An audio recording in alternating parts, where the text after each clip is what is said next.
Maharashtra 7 TV में आप सभी का स्वागत है। आइए बढ़ते हैं आज की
छापेमारी में बरामद हुआ पिस्तौल, चॉपर व जिंदा कारतूस। थाने से सटे मुंब्रा पुलिस स्टेशन की टीम को मिली सफलता। पिस्तौल व चॉपर समेत 3 आरोपियों को लिया हिरासत में।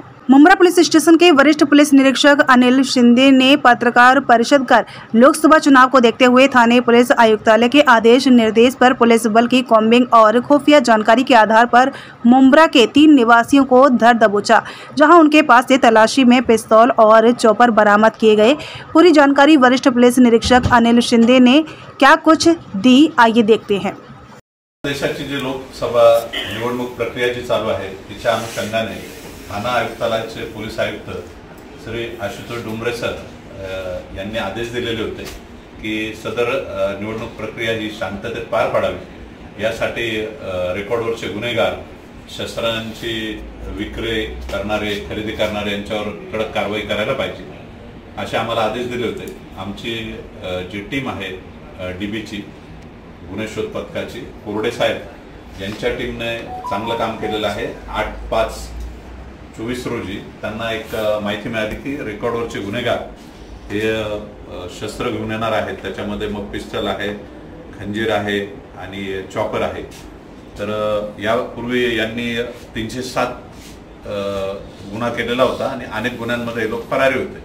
तर त्याच्यामध्ये जो मेन आहे तो रेहान अफसर शेख उर्फ 25 आणि रिजवान अफसर शेख 50 आणि त्यांच्यासोबत हमीद राजा ताजुद्दीन शेख हे सर्व राहणार कौसा हे अमृतनगर येथे येणार होते। अशी माहिती मिळाल्यानंतर सापळा रचून आमच्या लोकांनी शिताफीने त्यांना अटक केलेली आहे पाठलाग करून आणि त्यांच्याकडून नमूद शस्त्र सर्व जमा जप्त करण्यात आले आहे। एक फार मोठा गुन्हा घडणार होता तर टाळला गेलेला आहे या घटनेत। प्रोफेशनल क्रिमिनल सर ह्यांच्या विरुद्ध अनेक गुन्हे दाखल आहे मुंब्रा पोलीस स्टेशन मध्ये, ह्यांचा रेकॉर्ड आहे सर। आता ह्यांचा काय, त्यांच्यावर पुढे प्रतिबंधक कारवाई करण्यात येईल। 1 मिनिट